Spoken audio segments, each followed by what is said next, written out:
বাংলাদেশে যে আরেকটি দল রয়েছে যারা বাংলাদেশকে বিপদগ্রস্ত করার পরিকল্পনা নিয়ে এগোচ্ছে, 12ই ফেব্রুয়ারি যদি ব্যর্থ হয় 5ই আগস্ট ব্যর্থ হয়ে যাবে। প্রিয় এলাকাবাসী, আজকে আমরা শুধু ঢাকা 11 আসনের কথা বলতেই আসি নাই। আমরা শুধু ঢাকা 11 আসনের জন্যই জয়ের ব্যাপারে আশাবাদী নই, আমরা সমগ্র বাংলাদেশে জয়ের ব্যাপারে আশাবাদী। 11 দলীয় ঐক্য জোট, সরকার গঠনের ঐক্য জোট, আগামীর বাংলাদেশ নেতৃত্ব দেওয়ার ঐক্য জোট।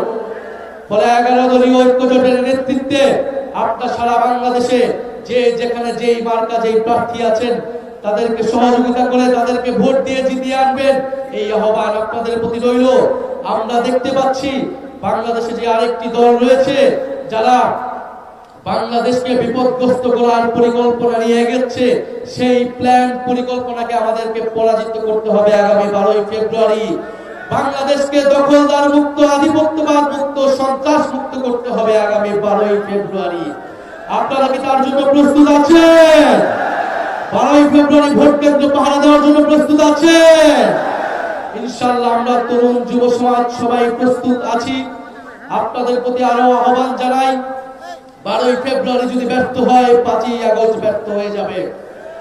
ইনশাআল্লাহ আমরা 5ই আগস্ট যেভাবে সফল করেছি 12ই ফেব্রুয়ারিকেও সফল করব। ইনশাআল্লাহ 12ই ফেব্রুয়ারি আমরা বিজয় নিয়ে ঘরে যাব। আমি পরিশেষে বলতে চাই, আমি খুব অল্প সময় পেয়েছি আপনার এলাকা, আমার এলাকা হলেও প্রচারণা করার জন্য আমি অনেক অল্প সময় পেয়েছি। ঢাকার বাইরেও আমাকে যেতে হয়েছে দলীয় কাজে, জোটের কাজের জন্য। আমি আমার মা বোনদের প্রতি অনেক অনেক কৃতজ্ঞতা প্রকাশ করছি অন্তরের অন্তরস্থল থেকে। 11 দলের যারা সমর্থক রয়েছেন, আমাদের নেতা কর্মীরা রয়েছেন, আমাদের মা বোনেরা, তরুণ সমাজ রয়েছেন, তারা এই অল্প দিনে আপনারা আমার জন্য, শাপলাকলির জন্য আমি আতিক ভাইয়ের প্রতি কৃতজ্ঞতা প্রকাশ করছি। জামাত ইসলামের সকল পর্যায়ের নেতৃবৃন্দের প্রতি, কর্মীবৃন্দের প্রতি কৃতজ্ঞতা প্রকাশ করছি। এনসিপির নেত্রী কর্মীবৃন্দের প্রতি কৃতজ্ঞতা প্রকাশ করছি।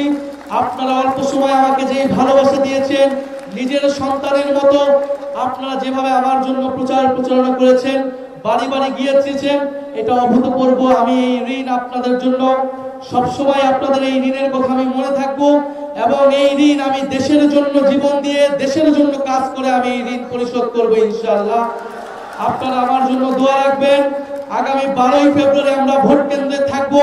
আমাদের মা বোনদের নিরাপত্তা, সাধারণ ভোটারদের নিরাপত্তা নিশ্চিতের জন্য ইনশাআল্লাহ আমরা ভোট কেন্দ্রে থাকবো। এই এলাকার মানুষের, ভোটারদের ভোটাধিকার রক্ষা করার জন্য, গণতন্ত্র প্রতিষ্ঠার জন্য এবং ইনসাফ প্রতিষ্ঠার জন্য আগামী 12ই ফেব্রুয়ারি ইনশাআল্লাহ শাপলাকলি মার্কাকে আপনারা জয়যুক্ত করুন। আগামী সংসদে, আগামী সরকারে আপনাদের সাথে আমাদের দেখা হবে।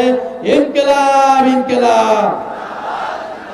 ক্ষমতা না জনতা, ইয়া প্রশ্ন সংগ্রাম, দালালি না রাজপথ, দিল্লি না ঢাকা।